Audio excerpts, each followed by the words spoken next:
gusenga everyday, gusenga buri munsi. Nusenga uzanesha, nunanigwa gusenga uzaneshwa. Senga. Reka ngusuhuze inshuti ya gusenga everyday, nizere kura amahoro. Mu bisanzwe muri kumwe nanje Manirakiza Edouard. Twakiriye abantu muri mu Rwanda, mu Burundi, mu biyaga bigari mwumva ikirundi n'ikinyarwanda n'ikinyamurenge. Tubakakira kuri channel ya gusenga everyday, tubabwira ngo Imana ibaho umugisha. Abantu muri Aziya turabakunda cyane, Imana ibaho umugisha. Abantu muri Australia mudukurikirana, Imana ibaho umugisha. Abantu muri Amerika mudukurikirana, Imana ibaho umugisha. Abantu muri Aziya tubabwira ngo Imana ibahe umugisha. Mu bisanzwe ko kuri kamera ya gusenga everyday turi kumwe na Dogiteri Pasiteri Mpaziwe. Uraho Dogiteri? Somevye porta. Okay, Imana iguhe umugisha cyane kwitabira ubutumire bwa gusenga everyday. Twibutsa abantu mutarakanda subscribe, mukande subscribe, mukore share. Uyu munsi Pasiteri dufite ibibazo 10 tugiye kubaza kubijanye n'itorero. Uyu munsi ntekereza yuko turi ku gice ca gatandatu c'imihango c'itorero, imihango y'itorero. Ni muri dogitrine 10. Kugira ngo umukristo abe umukristo mwiza agomba kwiga dogitrine 10. Izi dogitrine 10 rero zituma umukristo aba umuntu ukuze mu gakiza. Niyo mpamvu abantu benshi impamvu badakora mu gakiza nuko babona muri aya madogitrine 10 babona ka dogitrine kamwe konyene niko bigishwa. Niyo mpamvu badakura mu gakiza. Rero Dogiteri tugiye kubaza ibibazo 10 kubijanye na dogitrine n'ibijanye n'imihango, imihango y'itorero. Ikibazo cya mbere Pasiteri kiragira ngo turazi yuko kuva kera itorero rya Gatolika rigira amasakaramentu 7 nk'imihango y'itorero. Ese kuki abaporoso bo bubahiriza 2 gusa, umubatizo n'igaburo ryera? Mu mihango 7 abagatolika bubahirizaga hari umuhango w'ubukwe, hari umuhango w'ubusaserdoti, hari umuhango wo gukomezwa, hari umuhango wo gusigwa kw'abarwayi, hari umuhango wa penitensiya, hakaba noneho n'umubatizo n'igaburo ryera. Baza kuja impaka rero basanga imihango Yesu yasize asigiye itorero ari imihango 2 gusa, ari wo mubatizo yatanze urugero, ari n'igaburo ryera. Iyo mihango yombi abaro yemerwa n'itorero baje kwita abaprotestanti, ariko basanga biriya ari ibindi mihango yerekeranye n'itorero Gatolika gusa, itagira ihuriye n'ubutumwa bwiza bwa Yesu Kristo. Ntabwo Yesu yigeze avuga ko umuhango w'ubukwe ari umuhango w'isakaramento. Ntabwo Yesu avuga ko umuhango wo gukomezwa kw'abarwayi wo gusigwa kw'abarwayi ari umuhango yasize nk'urugero. Ntabwo Yesu yavuze ko uriya muhango wo gukomezwa ari urugero yasize. Ntabwo Yesu yigeze avuga ko ubusaserdote ari umuhango wemewe. Ntabwo Yesu yigeze avuga ko penitensiya ari umuhango. Ahubwo imihango 2 yemejwe na Yesu Kristo ni umubatizo n'igaburo ryera. Iyindi n'andi mabwiriza n'amahame y'itorero ry'i Roma gusa, ariko ntayarahuriye n'umuhango wa Kristo Yesu. Ikibazo cya kabiri, ese Pasiteri, ese umuntu akwiye kubatizwa yujuje imyaka ingahe y'amavuko? Biterwa na umuryango asengeramo. Hamwe bavuga ko akwiriye kugira imyaka 12 kuko aribwo abasha gutandukanya iciza n'ikibi, kuko Yesu Kristo yaje kuboneka mu rusengero. Se na nyina bamushaka iminsi 3, bamubaza ngo tumaze iminsi 3 gushaka, ngo wabagahe waraturuhije. Bari baje mu minsi mikuru i Yerusalemu. Yesu arababwira ati igihe kirageze ngo mbe mu nzu ya data. Nubango kuko Yesu yamenye ko ari umwana w'Imana ku myaka 12, akabarirwa agaragaza ko atandukanye n'abantu. Abantu benshi bafatira kuri iyo myaka, abandi bagafatira ku bami bimikwaga mu isezerano rya kera, ku mwami Uziya, umwami Ahaziya. Bagiye bimikwa bamaze imyaka 7, 8. Hariya mu bami ba mbere ibice 21, umurongo wa mbere, n'abami ba mbere igice 11, umurongo wa mbere na 12. Aho abami bagendaga bimikwa bafite imyaka 7 cyangwa 8. Bamwe bafatira kuri 7 bashingiye ko umwana atangira kugira isoni afite imyaka 7, bakavuga ko iyo atangiye kugira isoni warangije gutandukanya ikibi n'iciza. Bamwe barebera ku myaka y'abami bimitswe, abandi bakarebera ku myaka Kristo yamenye ko ari umwana w'Imana. Mbo biterwa n'itorero kominote umuntu asengeramo, ariko ntabwo bigira imyaka Yesu yasize. Urakoze pasiteri. Ikibazo cya gatatu, ese umuntu tabatijwe ntabwo azaja mu ijuru? Biterwa n'impamvu. Yesu Kristo yaravuze ngo emera ubikore igihe yaraje kubatizwa hariya na Yohana umubatiza. Tugiye gusoma mu magambo avuga ngo Matayo 3:13 kugeza 17 haratubwira hati, icyo gihe Yesu ava i Galilaya aja kuri Yorodani asanga Yohana ngo amubatize. Nawe ashaka kumuhakanira ati, kwari nje wari ukwiriye kubatizwa nawe, none ni wowe unsaze? Yesu aramusubiza ati, emera ubikore kuko ari byo bidukwiriye ngo dusohoze gukiranuka kose. Aherako aremera. Yesu amaze kubatizwa, uwo mwanya ava mu mazi, ijuru rirakinguka, umwuka w'Imana amanuka asa n'inuma amujaho. Maze ijwi rivugira mu ijuru riti, nguyu umwana wanjye kunda nkamwishimira. Ahangaha bisobanura ko kubatizwa kwese bitanzemo urugero kwari ugusohoza gukiranuka. Kandi Pawulo yaravuze ngo mugere ikirenge mu cyanjye nk'uko nanjye nkigera mu cya Kristo Yesu. Umuntu utabatijwe rero abyanze ku bushake bwe ntabwo yabona ubugingo buhoro, kuko ni umunyagasuzuguro. Kandi abanyagasuzuguro ntabwo bazaraga ubwami bw'Imana.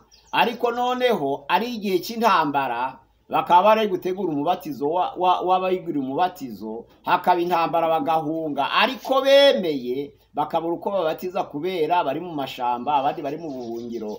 Byarabaye mu gihe cy'itoro ry'Isimurunda, habaye itoro bitaga ngo Eglise de Katakombe. Katakombe ni amavumo babagamo n'ibitare, kuko babuze aho guhungira bakaja mu mavumo. Abihanaga bari mu mavumo, ingabo z'i Roma zabaga zakikije amazi n'imigezi yose n'amasoko, bakabura aho babatiriza. Iyo rero abantu bizeye hakaba ibiza byatuma badakora umuhango wo kubatiza, abo ni abakristo basa. Ariko iyo umuntu yanze umubatizo wateguwe nta kiza cyamubujije, uwo ni umunyagasuzuguro, azicwa n'agasuzuguro ke. Narizo mpamvu muri Bibiliya usomye hariya muri Luka ibice 23:39 kugera 43 hatanga urugero rw'umwambuzi, kuko yari ari ku musaraba kandi akarabukwa, akemera ko ari umunyabyaha, akemera ko Yesu Kristo ari umuziranenge, akemera kwatuza akanwa ke, avuga ko niwatuza akanwa kawe ukizera mu mutima wawe ko Imana yazuye Yesu Kristo mu bapfuye kuzakizwa. Ariko watuye ko Yesu Kristo ari umwami, yari ari ku musaraba, ntabwo yagiye mu mazi ngo yibizwe, ariko yarakijijwe kandi azabona ubugingo buhoraho kubera ibiza byari bihari icyo gihe. Ariko umunyagasuzuguro ntabwo yaraga ubwami bw'Imana, kuko yabyanze nta biza bimubujije. Urakoze pasiteri. Ikibazo cya kane, ese umubatizo w'amazi n'umubatizo w'umwuka wera ikibanziriza ikindi niki? Ibyiza dusabye mu byakozwe n'intumwa ibice 10:44 twumva uko atubwira ibyakozwe n'intumwa. Ibice 10:44 aravuga ngo, Petero akivuga ibyo, umwuka wera amanukira abumvise ayo magambo bose. Abizeye bo mu bakebwe bajyanye na Petero barumirwa bose, kuko n'abanyamahanga nabo bahawe umwuka wera akaba basutsweho, kuko bumvise bavuga izindi ndimi bahimbaza Imana. Maze Petero arababaza ati, abangaba bahawe umwuka wera nkatwe, ninde ubasha kubima amazi ngo batabatizwa? Ategeka ko babatiza mu izina rya Yesu Kristo. Bahera ko baramwinginga ngo amareyo iminsi. Ahangaha Bibiliya itubwira ko icyiza ari uko umuntu yabanza kubatizwa mu mwuka wera, kuko nibwo abaye mu Kristo. Kuko umubatizo w'amazi ntabwo uhindura. Umubatizo w'amazi ntabwo uhindura, igihindura ni umwuka wera. Nizo mpamvu iyo umuntu abaje kubatizwa mu mwuka wera, haba habaye igihamya cy'ukuri ko uwo muntu abaye umukristo. noneho rero hakaba hasigaye indahiro yo kugira ngo abe membre w'itorero, abe membre w'itorero. Ubwo rero kubatizwa mu mazi menshi ni ukugira ngo umuntu abe membre w'itorero, amenye aho abarizwa. Ku ijambo ry'Imana rivuga ko umubatizo w'amazi ntabwo ukuraho n'ico ryo ku mubiri, ahubwo ni indahiro y'umutima uticira urubanza kugira ngo ribe isezerano ry'Imana kubaye umwana w'Imana, ariko ntabwo arico gihindura umutima w'umuntu. Umwuka wera rero niwe uhindura umutima w'umuntu. Nandizo mpamvu umuntu abatije umwuka wera ukamwibiza, uba ubonye umwizera nyakuri. Abantu benshi rero babatijwe mu mazi menshi ari uko itorero ryishimiye kugira abayoboke benshi ngo batabakereza, bigatuma baja mu yandi matorero, ariko mu by'ukuri b'abantu batigishwe ngo bahinduke, abo bantu bakaba bakiriho bo kugorana, bahorana intambara. Nta nizo mpamvu iciza ari ukubanza kubatizwa mu mwuka wera kugira ngo wibizwe mu mazi. Urakoze pasiteri. Ikibazo ca gatanu, ese biremewe ko umuntu abatizwa inshuro irenze imwe? Hariya mu byakozwe n'intumwa n'ubundi 19 birahari. Umurongo wa mbere twumva uko atubwira Apolo ari Korinto, ibyakozwe n'intumwa 19 umurongo wa mbere. Paulo anyura mu bihugu byo haruguru, asohora muri Efeso, asangayo abigishwa bamwe, arababaza ati, mwahawe umwuka wera mutangiye kwizera? Baramusubiza bati, ntabwo twari twumva yuko umwuka wera yaje. Arababaza ati, mwabatijwe mubatizo ki? Baramusubiza bati, umubatizo wa Yohana. Paulo ati, Yohana yabatije umubatizo wo kwihana, abwira abantu kwizera uzaza hanyuma ye, ari we Yesu. Babyumvise batyo babatizwa mu izina ry'umwami Yesu. Paulo amaze kubarambikaho ibiganza, umwuka wera abazaho, bavuga izindi ndimi, barahanura. Abo bantu bose bari nka 12. Ahangaha bisobanura ko umuntu yabatijwe biterwa n'uwamubatije uwo ari we. Iyo utemera inyigisho z'uwamubatije, ukaba utemera imyizerere z'uwamubatije, wakongera ukamubatiza, kuko icyo gihe ntiyabatijwe, ahubwo yari yiyuhagiye, niko babyita. Iyo wabatijwe n'umuntu utemewe cyangwa ukabatizwa n'umuntu w'umupagani, icyo gihe umubatizo wawe uhinduka kwiyuhagira, none icyo gihe arongera akabatizwa umubatizo wemewe, nta kibazo. Wabatizwa na gatatu. Uko amatorero menshi yigize amadini y'ibinyoma ku buryo none abayanyuzemo batigeze b'abakristo, uwo muntu iyo yumvise ubutumwa bwiza bumugezeho, akumva hari ijambo rimucumise mu mutima we, akaza ati nkeneye kubatizwa nubwo naye narabatijwe, icyo gihe utemera imyizerere wamubatije, nawe uramubaza uti mwabatije mubatizo ki? Urabona Paulo ntabwo yemeye uramubatizo wa Yohana, kuko aravuze ngo uriya wari umubatizo wo kwihana ibyaha, ariko ijambo ry'Imana rivuga arongera arabatiza, kandi na Yohana yarabatije yibiza, kuko ijambo umubatizo risobanura kwibiza.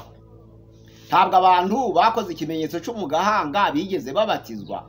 Aho ni ukuri. Bakwiriye kongera gushakisha, bakongera bakibizwa, bakabona kwitirirwa umubatizo w'ukuri. Naho ikimenyetso cyo mu gahanga ni ikimenyetso cyo mu gahanga. Ijambo mu Kigiriki risobanura ngo batizo, batizeini, niho rikomoka, risobanura ngo kwibiza mu mazi. Ntabwo ari ukwibiza mu mavuta, ntabwo ari ukwibiza mu mata, ntabwo ari ukwibiza mu mucanga, ahubwo ni ukwibiza mu mazi menshi. Nicyo cyemewe kwitwa umubatizo, kuko ririya jambo rya batizeini ririmo na benyware, iciyuhagiriro. Umuntu wabatijwe rero mu kindi kitari amazi ntabwo yabatijwe. Kandi noneho kubatiza kabiri, navuze ko ari uko utemera imyizerere y'uwabatije uwo muntu. Bire kongera kumwibiza nubwo byaba gatatu, nubwo byaba kane, nta kibazo. Urakoze pasiteri. Ikibazo cya gatandatu, ese itorero rikwiye gutegura umuhango w'igaburo kangahe mu mwaka?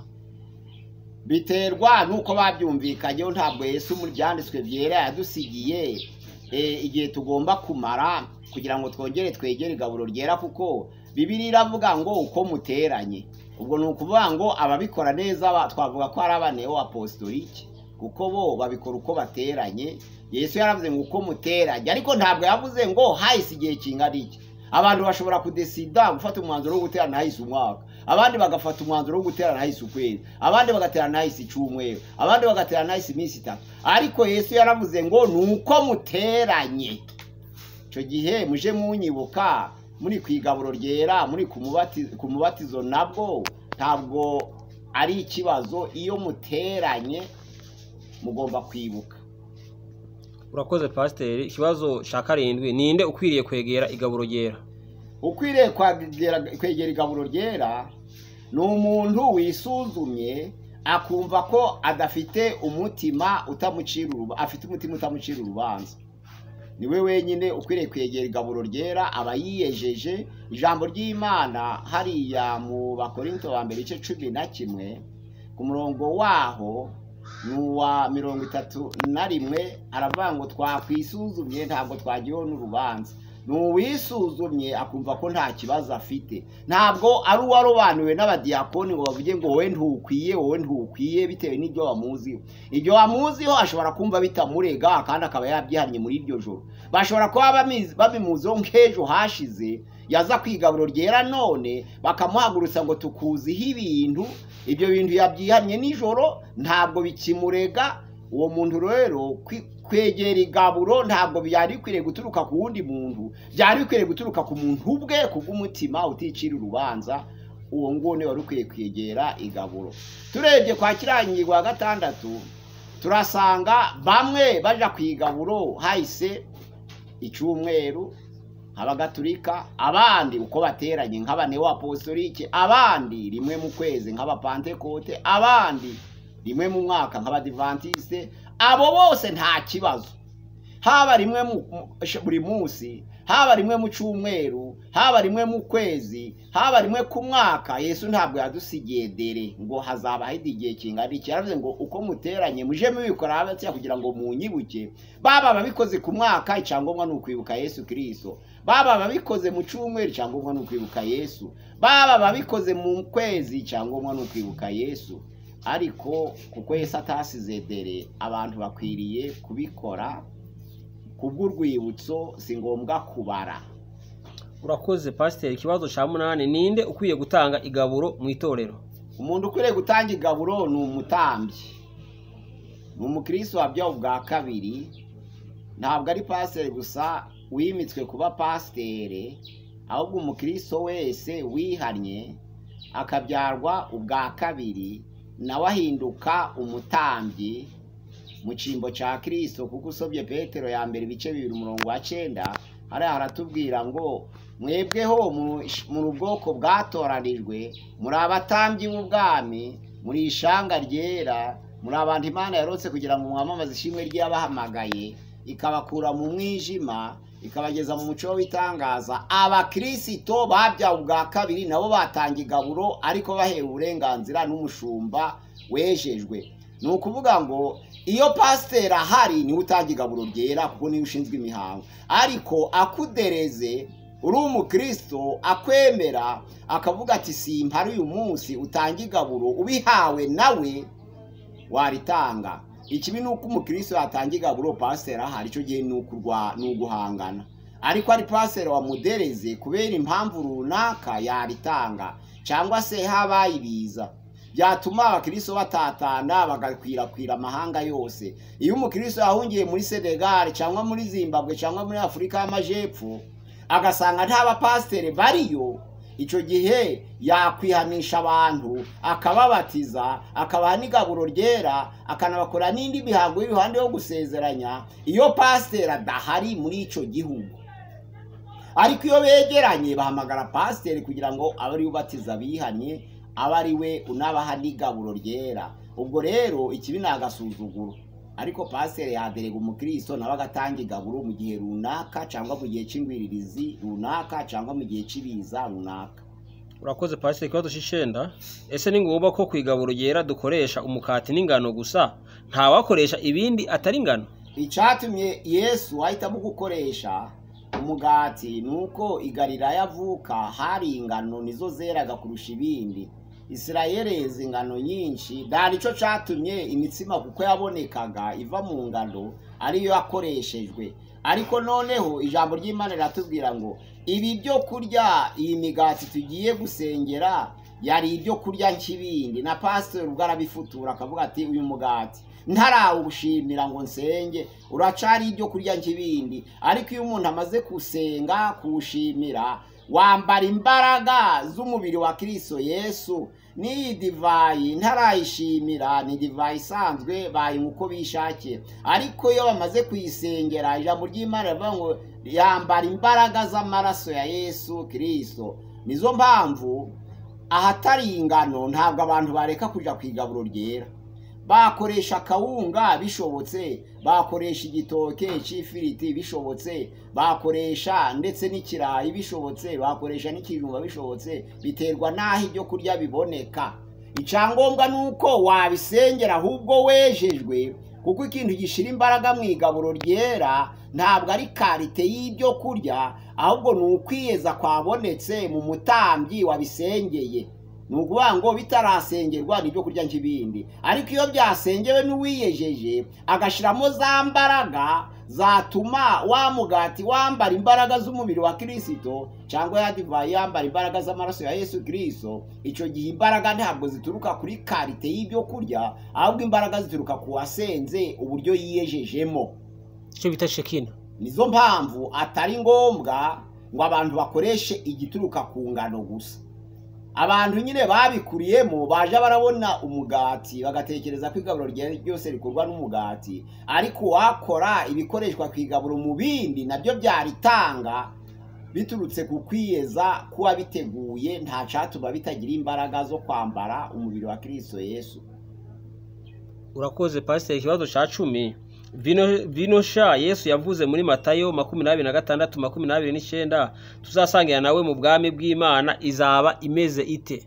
Ntabwo mu ijuru abantu bazongera kunywa bizashirira ku isi. Zomye mu byahishuwe ibice ni 7 umurongo waho mu wa 13 bavuga ngo umwe muri bamarayika arambaza ati bariya bambaye ibishura ni bande kandi baraturuka he? Arambwira ati bariya nabaturutse mu nurya mubabaro, kandi bamesha ibishura byabo byejesha amaraso y'umwana w'intama. Nico gituma bahora imbere y'Imana bakayikorera ku manywa na nijoro, nayo ikababambaho ihema ryayo. Ntibazicwa n'inzara ukundi, ntibazicwa n'inyota ukundi, ntibazicwa n'izuba ukundi cyangwa icokere, kuko umwana w'intama uri hagati ya yantebe azabaragira akabuhira amasoko y'amazi y'ubugingo, kandi Imana izahanagura amarira yose ku maso yabo. Bisobanura ngo Imana izahanagura amarira yose ku maso yabo, kuko batazongera kurya, batazongera kunywa, bazamaze gushira ibiruho yose y'isi, kuko nta kunywa kuba mu ijuru. Bamwe bavuga ko mu ijuru abantu bazongera bakanywa bagasabana mu byo kurya, bakarya ibyo kurya bindi, ariko ntabwo ari byo, ahubwo vino nsha nuko Yesu ari umuzabibu w'ukuri, noneho natwe tukaba turi amashami. Noneho rero yashatse kuvuga ibyo kurya by'ubugingo. Tuzaba turi mu ijuru, azaba ari umunezero gusa. Ico yise vino sha ni ibyo kurya by'ubugingo, ntabwo ari ibyo kurya by'umubiri. Ara muri Yohana ibice ni 4 umurongo waho wa 32 aravuga ngo mfite ibindi byo kurya mutazi. Nandizo mpamvu yabiryo mfite ibindi byo kurya mutazi. Yashaka kuvuga ibyo kurya by'ubugingo, ntabwo yashaka ibyo kurya cyangwa ibyo kunywa by'umubiri wa none. Oya. Urakoze pasiteri, Imana iguha umugisha, wasoza usenga Imana. Nakoze cyane kudukurikira kuri channel ya gusenga everyday. Abadukurikira muzi nimero ya WhatsApp na nimero ya telefone, nayisubiramo. Nimero ni 0786966220 ni nimero ya WhatsApp. Abashaka kudukurikira bazaharebe, n'abashaka kubaza ibibazo bazarebe kuri 0783407035. Bizabafasha cyane kumenya gusobanukirwa iby'imihango dukwiriye gukora, kuko iyo twemerewe ni ibiri niyo Yesu Kristo yadusigiye, kandi kugira ngo tuyikore tuba nka modere nk'abamwigana tugera ikirenge muce. Imana ibaha umugisha kandi bakomeze, kandi bagezeho amagambo y'Uwiteka meza mu izina rya Yesu. Amina. Mana turagushimiye, turaguhimbaza, ugize neza. uyu munsi mwiza uduhaye kugira ngo dusangire ibyo kurya byaratuganira ku mihango y'itorero. Twaganiriye ubusobanuro bw'itorero, twaganiriye amazina yitiriwe abayoboke b'itorero, twaganiriye amazina yitiriwe itorero ubwaryo, twaganiriye ubuzima bw'itorero ubwaryo, twaganiriye minisiteri cyangwa imirimo mu itorero. Ubu twari twageze ku gice cy'imihango mu itorero. Twumvise ko imihango Yesu yadusigiye ari umubatizo wo mu mazi menshi n'igaburo ryera, ariyo mihango Yesu yakoze kandi akayisiga.